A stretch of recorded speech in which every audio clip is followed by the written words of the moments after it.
Hey guys, this is Sam from Dodgers Debrief, and today we're going to be taking a look at Dodgers pitcher and newly minted world champion Clayton Kershaw and why he actually got better in 2020 compared to previous seasons. So, as we all know, Kershaw is the best pitcher of his generation and a first ballot Hall of Famer. But ever since 2017, Kershaw's results have gotten worse, signifying that he's no longer in his athletic prime. This is to be expected as he's entered his 30s. But what exactly does that mean? So essentially, it's all about Kershaw's average fastball velocity.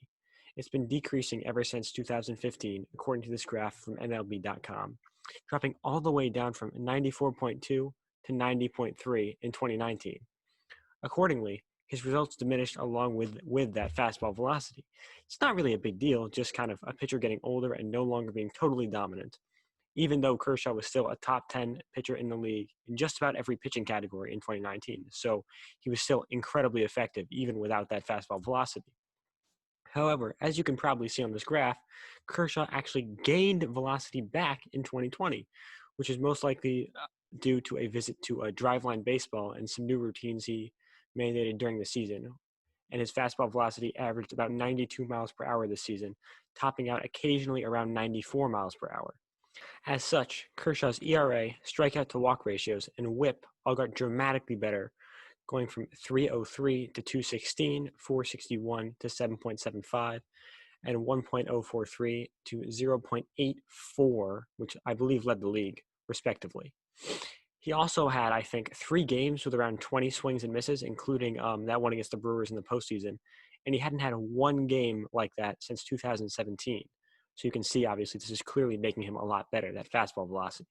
Obviously, part of this can be attributed to the shortened season and a lack of wear and tear on Clayton's arm, but the differences here are undeniable. So, what actual effects does this have on his pitching? First, there's the obvious one, and that's that his fastball is just better because it's, faster. For example, look at these pitches to Manny Machado. In 2019, Machado got a 90 mile per hour fastball over the plate and just absolutely clobbered it into the stands at Chavez Ravine.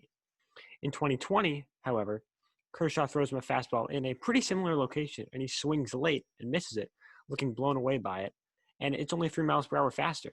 That extra 3 miles per hour on the 2020 pitch makes the same pitch, essentially, in almost the exact same spot, so much more competitive just on its own. As you probably already know, Kershaw has 2 primary off-speed pitches in addition to his fastball, which are his curveball and his slider, which he throws way more than the curveball. You can see the famous curveball, or public enemy number one, in the words of the great Vin Scully, in this at-bat versus Christian Yelich, and then the nasty tunneling slider in this at-bat versus Mike Zunino. Kershaw also has a changeup that he's always says he's working on, but I've only ever seen him throw it to surprise his teammate Kike Hernandez during an inter-squad game. Now that we're familiar with all of Clayton's pitches, we can explore his sequencing and start to understand some of the underlying benefits to that increased fastball velocity we talked about earlier. Obviously, Kershaw changes up his sequencing occasionally to cover for either having a bad day or a bad fastball command in particular, or just to make sure he isn't too predictable. But usually he can sort of do the same thing when he has his fastball command, because when he can put that fastball wherever he wants it, he can set up his breaking pitches perfectly. But again, we'll talk a little bit more about that later. Sometimes Kersh will bust out all of his pitches and strike out a batter with that lethal arsenal, like in this at-bat with Willie Adames from Game 1 of the World Series.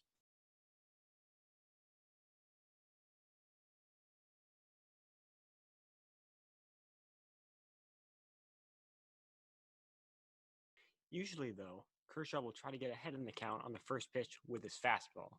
This can give Kershaw the ability to do whatever he wants because he has the leverage in this at bat and has the hitter defensive, especially when you can get another pitch in there for strike 2 immediately and have the batter 0-2. Now, Kershaw can try to strike the batter out or get soft contact by, again, doing whatever he wants, giving him the flexibility to pitch either to what he feels strength is that day or the individual hitter's scouting report. Usually, that's finishing him off with his slider, which Kershaw usually sets up a few inches below where he threw a fastball earlier in the at-bat. And we'll talk a little bit more about why that particular sequence is so effective in a little while. For now, though, just enjoy some of these filthy sliders from Kershaw.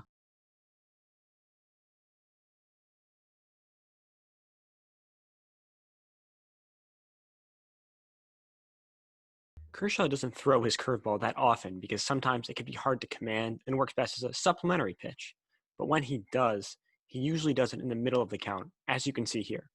I've taken so many clips from his start in Game 1 of the World Series and a September start in San Diego because those were games in which he best had his fastball command and his slider of ridiculous depth, so you can see best the sort of relationship between those two pitches.